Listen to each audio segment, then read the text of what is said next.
I apologize for the abrupt movement, but we decided to do a new scene change. So let's start again with chapter 14 in Stuart Little.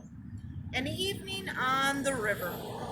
When Stuart arrived at his campsite by the river, he was tired and hot. He put the canoe in the water and was sorry to see that it leaked badly. The birch bark at the stern was held together by a lacing, and the water came in through the seam. In a very few seconds, the canoe was half full of water. Darn it, said Stuart, I've been swindled. He had paid 76 cents for a genuine Indian bark canoe, only to find that it leaked. Darn, darn, darn, he muttered. Then he bailed out his canoe and hauled it up on the beach for repairs. He knew he couldn't take Harriet out in a leaky boat. She wouldn't like it. Tired though he was, he climbed a spruce tree and found some spruce gum. With this, he plugged the seam and stopped the leak. Even so, the canoe turned out to be a cranky little craft. If Stuart had not had plenty of experience on the water, he would have gotten into serious trouble with it. It was a tippy boat even for a souvenir. Stuart carried stones from the beach down to the water's edge and blasted the canoe with stones until it floated evenly and steadily. He made a backrest so that Harriet would be able to lean back and trail her fingers in the water if she so wished. He also made a pillow by tying one of his clean handkerchiefs around some moss. Then he went for a paddle to practice his stroke. He was angry that he didn't have any better than a paper spoon for a paddle, but he decided that there was nothing he could do about it. He wondered whether Harriet would notice that his paddle was really an ice cream spoon. All that afternoon, Stuart worked on the canoe, adding ballast, filling seams, and getting everything ship-shape for the morrow. He could think of nothing else but his date with Harriet. At supper time, he took an axe, felled a dandelion, opened a can of deviled ham, and had a light supper of ham and dandelion milk. After supper, he propped himself up against a fern, bit of some spruce gum for a chew, and lay there on the bank, dreaming and chewing gum. In his imagination, he went over every detail of tomorrow's trip with Harriet. With his eyes shut, he was able to see the whole occasion plainly. How she would look when she came down the path to the water, how calm and peaceful the river was going to be in the twilight, how graceful the canoe would seem, drawn up on the shore. In imagination, he lived every minute of their evening together. They would paddle to the large water lily pad upstream, and he would invite Harriet to step out on the pad and sit a while. Stuart planned to wear his swimming trunks under his clothes so that he could dive off the lily pad into the cool stream. He would swim the crawl stroke up and down and all around the lily pad, while Harriet watched, admiring his ability as a swimmer. Stuart chewed the spruce gum very rapidly as he thought about this part of the episode. Suddenly, Stuart opened his eyes and sat up. He thought about the letter he had sent, and he wondered whether it had ever been delivered. It was an unusually small letter, of course, and might have gone unnoticed in the letterbox. The idea filled him with fears and worries, but soon he let his thoughts return to the river. As he lay there, a whirlpool began to sing on the opposite shores. A whippoorwill began to sing on the opposite shore. Darkness spread over the land, and Stuart dropped off to sleep. The next day dawned cloudy. Stuart had to go up to the village and have the oil changed in his car, so he hid the canoe under some leaves, tied it firmly to a stone, and went off on his errand, still thinking about Harriet and wishing it were a nicer day. The sky looked rainy. Stuart returned from the village with a headache, but he hoped that it would be better before 5 o'clock.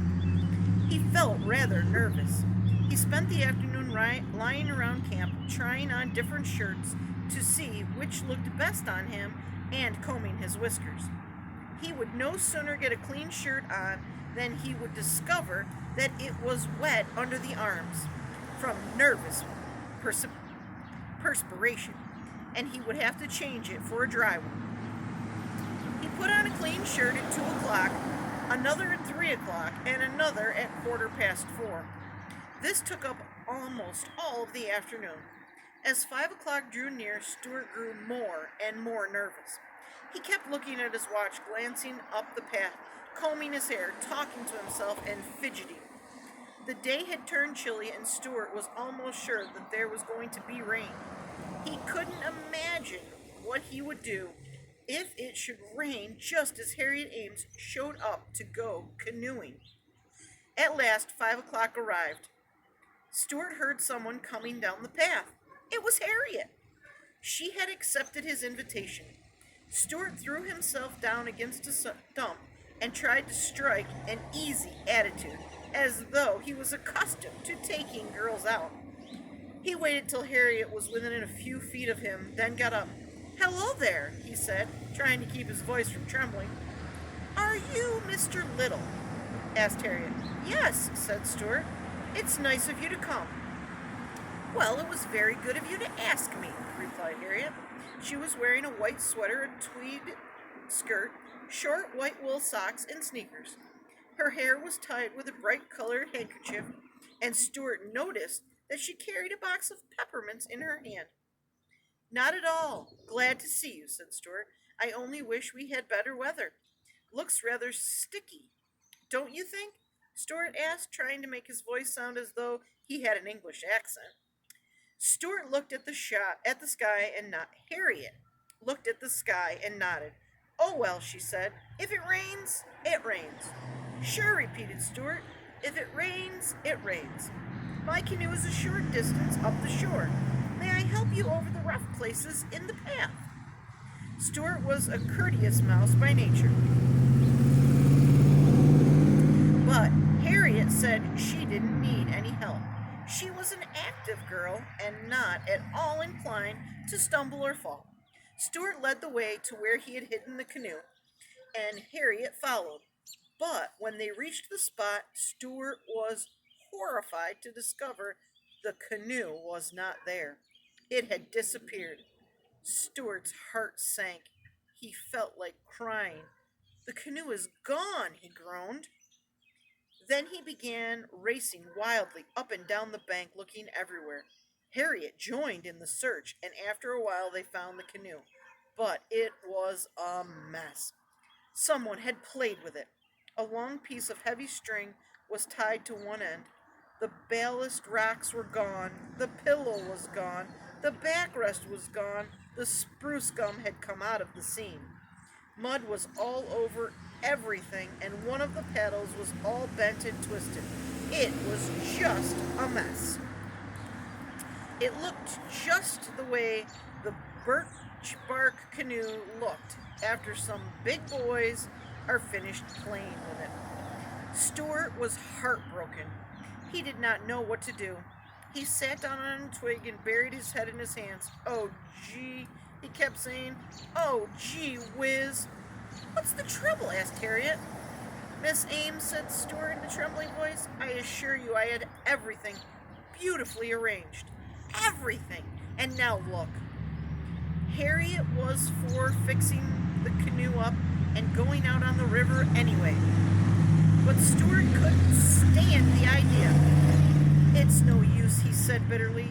"It wouldn't be the same." "The same as what?" asked Harriet. "The same as the way it was going to be when I was thinking about it yesterday. I'm afraid a woman can't understand these things. Look at the string. It's tied on so tight I could never get it off." "Well," suggested Harriet, "couldn't we just let it hang over the water and trail along after us?" Stuart looked at her in despair. "Did you ever see an Indian paddling along some quiet, unspoiled river with a great piece of rope dragging astern?" he asked. "We could pretend we were fishing," said Harriet, who didn't realize that some people are fussy about boats. "I don't want to pretend I'm fishing," cried Stuart desperately. "Besides, look at the mud. Look at it." He was screaming now. Harriet sat down on the twig beside Stuart. She opened him a peppermint, but he shook his head. Well, she said, it's starting to rain, and I guess I'd better be running along if you are not going to take me paddling in your canoe. I don't see why you have to sit here and sulk. Would you like to come up to my house? After dinner, you could take me to the dance at the country club. It might cheer you up. No, thank you, replied Stuart. I don't know how to dance. Besides, I plan to make an early start in the morning. I'll probably be on the road at daybreak. Are you going to sleep out in all this rain? Asked Harriet. Certainly, said Stuart. I'll crawl in under the canoe.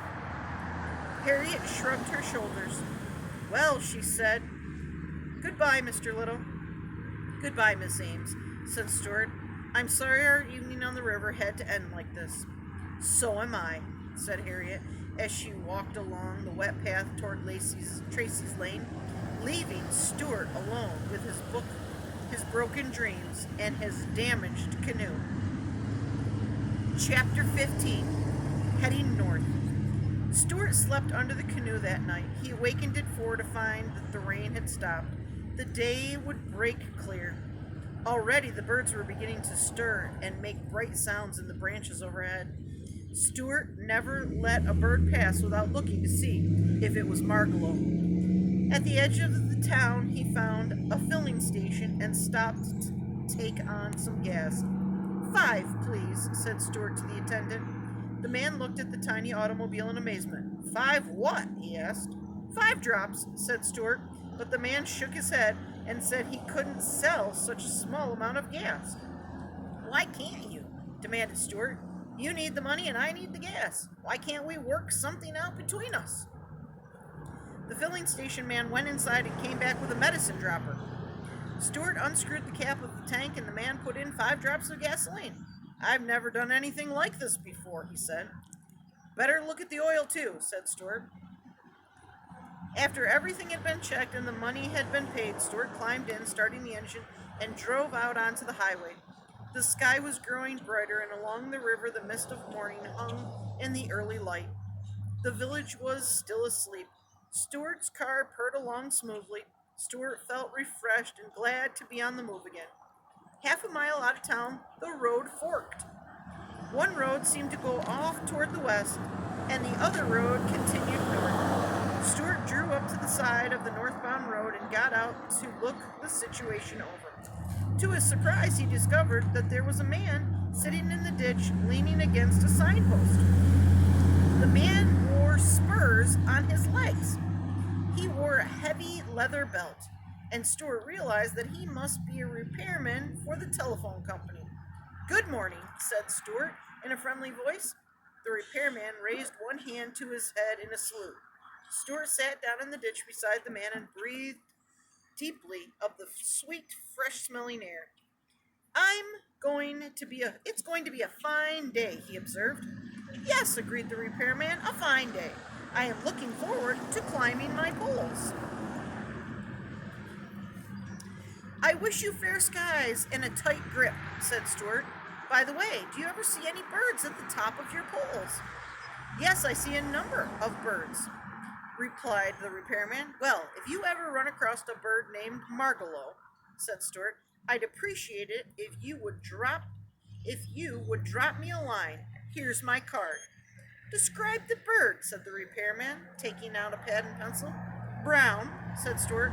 Brown with a streak of yellow on her bosom. Know where she comes from? Asked the man. She comes from fields once tall with wheat, from pastures deep in fern and thistle. She comes from vales of meadow street and loves to whistle. The repairman wrote it all down briefly. Fields, wheat, pastures, fern and thistle, vales, meadow sweet, enjoy whistling. Then he put the pad back into his pocket and tucked Stuart's card away in his wallet. I'll keep my eye open, he promised. Stuart thanked him. They sat for a while in silence. Then the man spoke. Which direction are you headed? He asked. North, said Stuart. North is nice, said the repairman. I've always enjoyed going north. Of course, southwest is a fine direction, too. Yes, I suppose it is, said Stuart thoughtfully. And there's east. East, continued the repairman. I once had an interesting experience on an easterly course. Do you want me to tell you about it? No thanks, said Stuart. The repairman seemed disappointed, but he kept right on talking. There's something about North, he said, something that sets it apart from all other directions. A person who's heading north is not making any mistake, in my opinion. That's the way I look at it, said Stuart. I rather expect that from now on I shall be traveling north until the end of my days. Worse things than that could happen to a person, said the repairman. Yes, I know, said Stuart. Following a broken phone line north, I have come upon some wonderful places, continued the repairman. Swamps where cedars grow and turtles wait on logs, but not for anything in particular. Fields bordered by crooked fence broken by years of standing still. Orchards so old they've forgotten where the farmhouse is. In the north, I have eaten my lunch in pastures rank with ferns and junipers, all under fair skies with a blowing wind. My business has taken me into spruce woods on winter nights where the snow lay deep and soft, a perfect place for a carnival of rabbits. I have sat at peace on the freight platforms of railroad junctions in the north, in the warm hours and with the warm smells. I know fresh lakes in the north, undisturbed except by fish and hawk, and of course by the telephone company, which has to follow its nose. I know all these places well. They are a long way from here. Don't forget that. A person who is looking for something doesn't travel very fast. That's perfectly true, said Stuart. Well, I guess I'd better be going. Thank you for your friendly remarks. Not at all, said the repairman. I hope you find that bird. Stuart rose from the ditch, climbed into his car, and started up the road that led toward the north. The sun was just coming up over the hills on his right, and he peered ahead into the great land that stretched before him. The way seemed long, but the sky was bright, and he somehow felt he was headed in the right direction. Here ends our book, Stuart Little by E.B. White. Thank you for reading with us.